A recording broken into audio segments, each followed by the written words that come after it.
से बंद है, कोई क्यों इसमें रहना चाहेगा?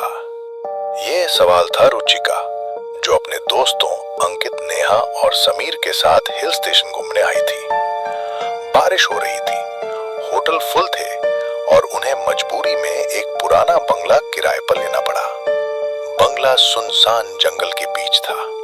दीवारों पर सीलन, फर्श पर धूल की मोटी परत और सबसे अजीब, हर कमरे में एक बड़ा पुराना आईना लगा था। रात के 1 बजे नेहा को जैसे किसी ने खींच कर जगाया।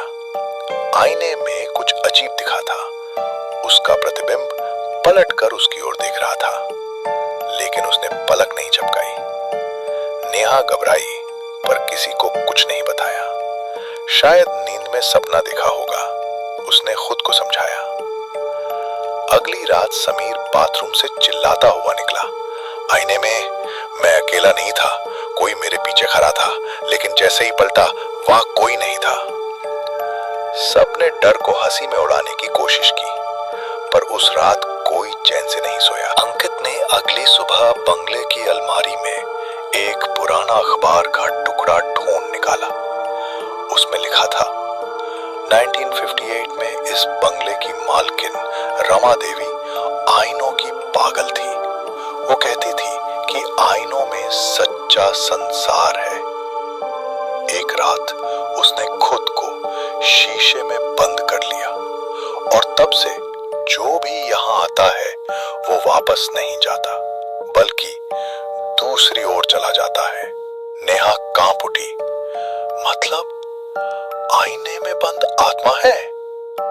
तीसरी रात सबने फैसला किया कि वे ड्राइंग रूम में साथ सोएंगे, लेकिन रात के 2 बजे बिजली चली गई। धीरे धीरे सबके मोबाइल भी बंद हो गए और तभी आईने में हलचल शुरू हुई।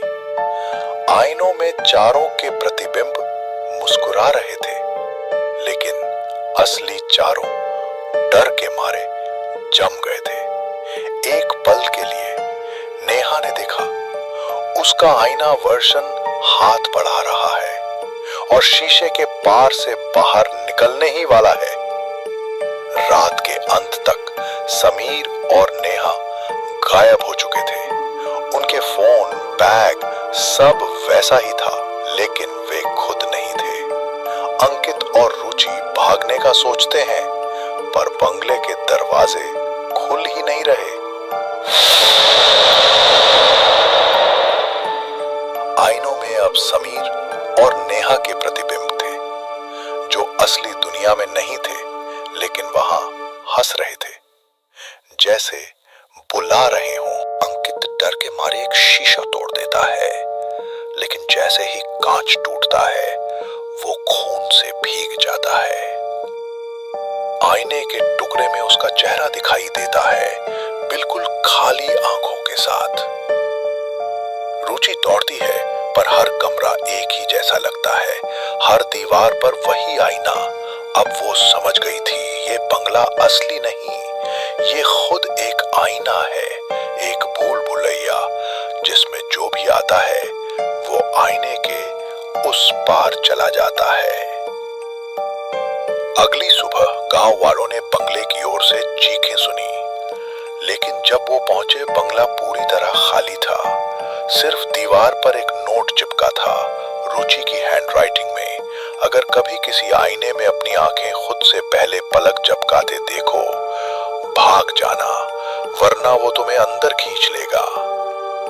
आईना आज भी वही है, और अगर गौर से देखो तो तुम उस आईने में रुचि को अब भी देख सकते हो।